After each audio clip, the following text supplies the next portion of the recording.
நாங்களாம் டிவி சேனல்லாம் பார்த்தோம் அப்படின்னா இந்த 2 இமைகளும் ரொம்ப பெருசாக உட்காந்துக்கிட்டு இருப்பாங்க. ஐயாலாம் மைக்கை பிடிச்சி வல்லான் வகுத்த அப்படின்னு ஒரு வேர்டு சொல்லக்குள்ளவே மனசெல்லாம் அப்படியே ரொம்ப சந்தோஷமா ஆயிடும். சரி, ஏதோ ஒரு பெரிய விஷயத்த நமக்கு கொடுக்க போறாங்க அப்படிங்கிற மாதிரியான எண்ணம் வந்து நமக்கு வந்துடும்.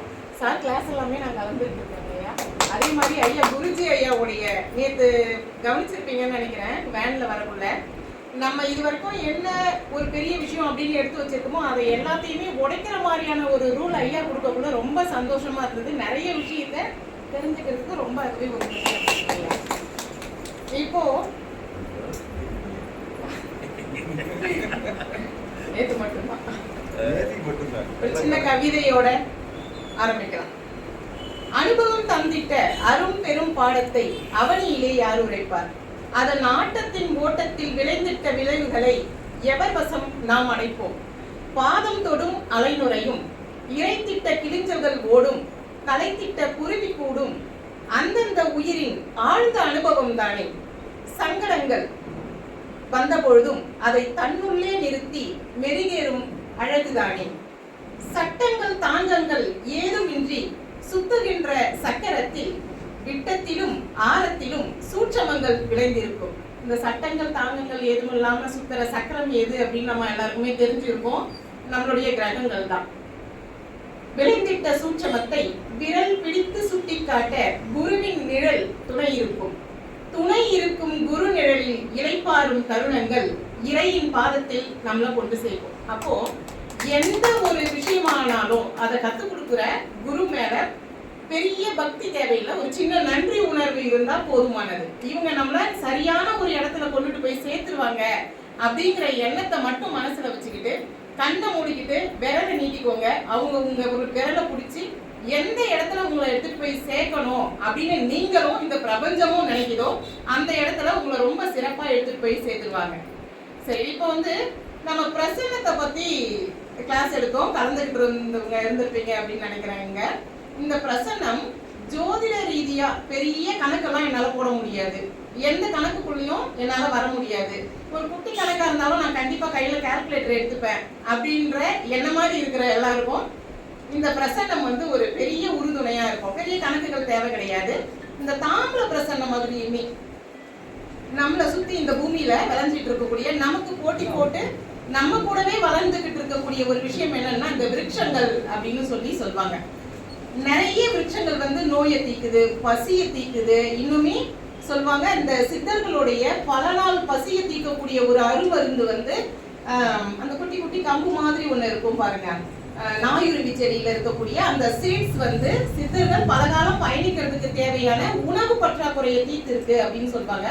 அத மாதிரி பெரிய ஆற்றலை தன்னுள்ள வச்சிருக்கக்கூடிய இந்த விருட்சங்கள் நிறைய விஷயத்த நமக்கு கொடுத்துக்கிட்டு இருக்கிறதுன்னு தெரியும். இந்த விருட்சங்களுடைய வழியில வரக்கூடிய தேவலோகத்துல இருந்து பூமிக்கு வந்ததா புராண ரீதியா சொல்லப்படுகின்ற இந்த வெற்றிலை அப்படிங்கிற தாம்பூல பிரசன்னம் நமக்கு நிறைய விஷயங்களை கொடுத்துக்கிட்டு இருக்கு அப்படின்றத நம்ம பார்க்கணும். ரொம்ப ஈஸியாவே நமக்கு கிடைக்கக்கூடிய ஒரு விஷயம் எது அப்படின்னா வெத்தலை தான். ஒரு விளக்கேற்ற போறோம்னா சும்மா ஏற்ற மாட்டோம். ஒரு 2 வெத்தலை ஒரு பாக்கு வச்சு நம்ம விளக்கேற்றிடுவோம். அப்ப ரொம்ப ஈஸியா நம்மளுடைய கைக்கு கிடைக்கக்கூடிய இந்த வெற்றிலையை வச்சு பிரசன்னம் பார்க்கக்கூடிய தன்மையை தான் தாம்பூல பிரசன்னம் அப்படின்னு சொல்றாங்க. இந்த தாம்பூலத்துல 11 வகையான தெய்வங்கள் வாசம் பண்ணுது அப்படின்னு சொல்லி நம்மளுடைய ஜோதிட நூல்ல நிறைய இடத்துல கொடுத்துருக்காங்க. இதை வச்சு ஒருத்தவங்களுடைய பிரச்சனையை நம்ம எப்படி தீர்க்கிறது, இல்ல அவங்களுக்கு என்ன பிரச்சனை அப்படிங்கறத நம்ம எப்படி கண்டுபிடிக்கிறது அப்படின்றத அன்னைக்கு கிளாஸ்ல நம்ம நேரடியாவே பார்த்தோம். நிறைய விஷயங்கள் நமக்கு அதுல தெரிஞ்சிருக்கும். சின்ன சின்ன விஷயம் நம்மளே பார்த்து ஆச்சரியப்படக்கூடிய விஷயம் அதுல என்ன அப்படின்னு பாத்தீங்க அப்படின்னா அந்த வெற்றிலையுடைய காம்பு தான் வந்து மூலம் இல்லைங்களா. ஒரு செடியில இருந்து தன்னை வெளிப்படுத்தக்கூடிய தன்மை எது அப்படின்னா அந்த செடிக்கும் இந்த இலைக்கும் இருக்கக்கூடிய கனெக்டிவிட்டியே அந்த காம்பு தான். இந்த காம்பு அழுகும் பட்சத்துல இல்ல பலமா இல்லாத பட்சத்துல இவங்களுடைய மூலத்திலேயே, அதாவது குலதெய்வம், இவங்களுடைய பூர்வ புண்ணியம், இதை சார்ந்த இடத்திலேயே நிறைய பிரச்சனை இருக்கக்கூடிய விஷயத்த நம்மளால பார்க்க முடியும். அதுக்கப்புறம் வருவாய், வருமானம், செல்வம் அப்படின்னு சொல்லக்கூடிய வெற்றிலையுடைய முனை பகுதி பழுதடையும் பட்சத்துல அவங்களுக்கு வந்து பினான்சியலா நிறைய பிரச்சனைகள் இருக்கக்கூடிய தன்மையை நம்மளால பார்க்க முடியும்.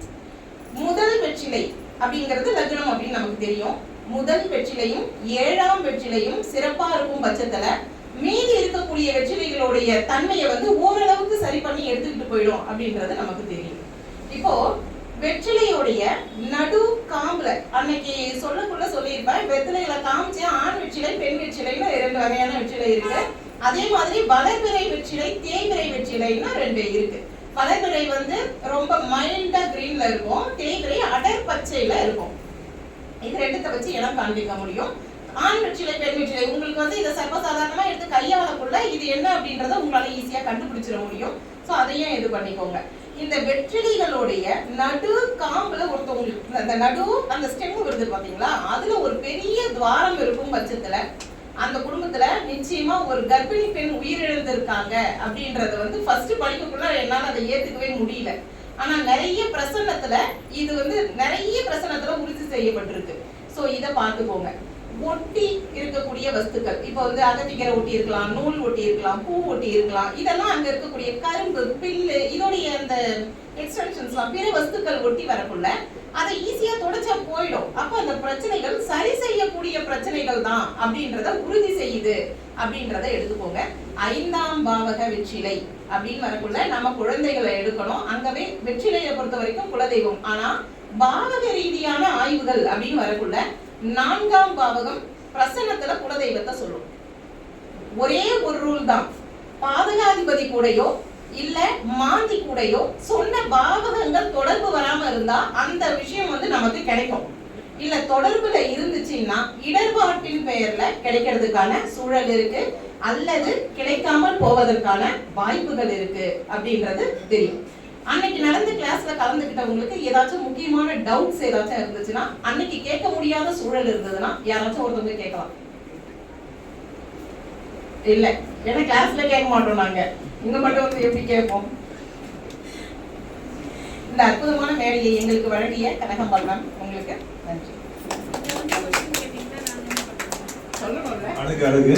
அதாவது ஜோதிடம் அப்படிங்கிறது வந்து பன்முகத்தை, அதாவது ஒரு முகம் தான் இப்போ நீங்க கலைவணிக்கு பார்த்துருக்கீங்க, பன்முகம் உண்டு.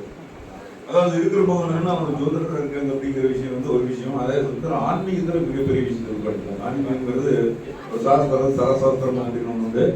அதுல மிகப்பெரிய விஷயத்தில் படிக்கும், மூச்சு பயிற்சி இதெல்லாம் பண்ணக்கூடிய விஷயத்துல வந்து ஏற்கனவே தன்னை வந்து ஒரு வெளிப்படுத்திட்டாங்கன்னு தெரியாது. அதை பத்தி அவங்க போறவே எனக்கு அவங்க தெரியும், அவங்க யார் என்னங்கிறது ஒரு எல்லாமே முழுசா ஜெயிக்கணும்னு படித்தோம்.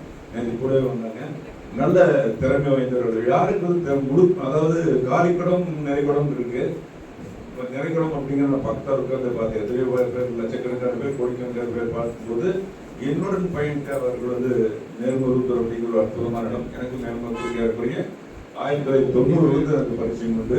ஒரு அற்புதமான இடத்துல இருந்து வந்து நம்மளுக்கு ஒரு நல்ல ஒரு பதிவு சொன்னாங்க. ஜோதிடம்ன்றது உங்களுக்கு எல்லாம் நம்மளுடைய ஆசிரியராகவும் உங்களுக்கு இருந்திருக்காங்க. அவர்கள் வந்து இன்னும் ஜோதிட சேவை பாராட்டி இன்னும் நிறைய பேருக்கு ஜோதி சொல்லி கொடுத்து இன்னும் சிறப்பாக வாழுமாறு வாழ்த்துகிறேன். நன்றி, வணக்கம்.